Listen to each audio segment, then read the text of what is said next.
The number 10 card of the major arcana is the Wheel of Fortune. So the number 10, it breaks down to 1. So 1 plus 0 is 1. It is beyond the completion energy of the 9, yet it is not quite the new beginning of the 1. So it's sort of that transitional phase where we get to revel in the fullness of a cycle completing, of something completing in our lives, of a fortune. It could be literally a fortune coming into our lives. And it sets the stage for the new cycle to begin. And how we end one cycle in our lives, it does set the stage of how the new one begins. So if you end one cycle on a positive note, even if it's something terrible that happened, you bring that positive energy into the new cycle. If you end the cycle on a negative note, whether it was a bad thing or a good thing and you're just negative, that negatively goes into the new cycle. So you want to be conscious when cycles are completing and new ones are about to begin, that you have a positive attitude or at least an open outlook into how things can now roll out. Okay. The element associated with the Wheel of Fortune is fire, and fire is very action, energy orientated. And the ruling planet is the planet Jupiter. So the god Jupiter or Zeus was good luck, good fortune. Jupiter is about expansion and growth and great things coming. So there is a very positive energy with the Wheel of Fortune card, with that growth and expansion and that fortune and good luck. But as with everything in this realm of duality, every tarot card, every astrological symbol, and so on, there are positive and negative aspects. So I wrote in the PDF about the goddess Fortuna, fortune. The goddess Fortuna was a goddess of luck, good or bad, chance, but also of fate. Fortune comes about through the cycles of karma, as in cause and effect, and also through the actions and choices we make our free will. So things aren't set in stone.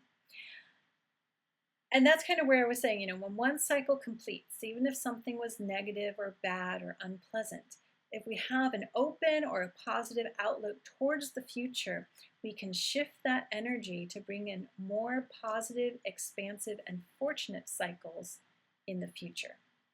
Okay. The Wheel of Fortune shows a shift in cycles is coming about, implying change is coming as well. And you probably have noticed change is an ongoing theme. Life is all about change. I believe it was Heraclitus who said the only constant in life is change. This shift opens windows of opportunity and growth, but we must also allow ourselves the freedom to move through the change. So if we're resistant, again, if we're negative, if we have a poor outlook, things probably aren't going to change or change much for the better. So start new cycles or end new cycles how you wish the new, end old cycles how you wish the new cycles to begin. Okay, now this can literally be good fortune is coming in, or that a fortune has been achieved, and to prepare for the new cycle. Now if we look at the card here, we have the wheel. It has the letters tarot, but it could be Torah, the Jewish book, the sacred text, and that can be seen as spiritual knowledge, spiritual wisdom. We have Anubis, which is a Greek dog god of the underworld, and that's just an indicator of cycles ending.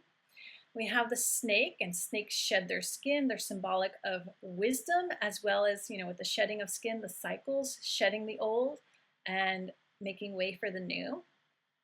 We have the Sphinx here holding a sword. She holds the sword of truth, and the Sphinx is often associated with wisdom herself. And then in the four corners, we have what represent the four fixed signs of the zodiac. So we have Leo, Taurus, Aquarius, and the eagle represents Scorpio. So the eagle is another symbol for Scorpio besides the scorpion. And they all hold books. They all hold knowledge and wisdom. So they have learned from past cycles, and they're ready to take that knowledge and wisdom into the new cycle to expand, to grow, to bring in more opportunities. Okay. Archetypes associated with the Wheel of Fortune are One who sees the freedom of choice, I couldn't think of a word for that, but someone who is open and knows that their choices will change the course of the future, can change how the cycles play out, how new cycles begin.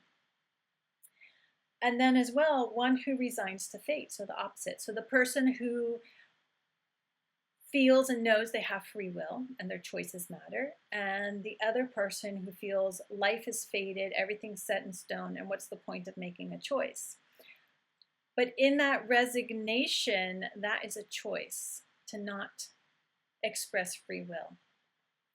So that's two archetypes. I couldn't think of specific words for those, but I'm thinking you guys get that.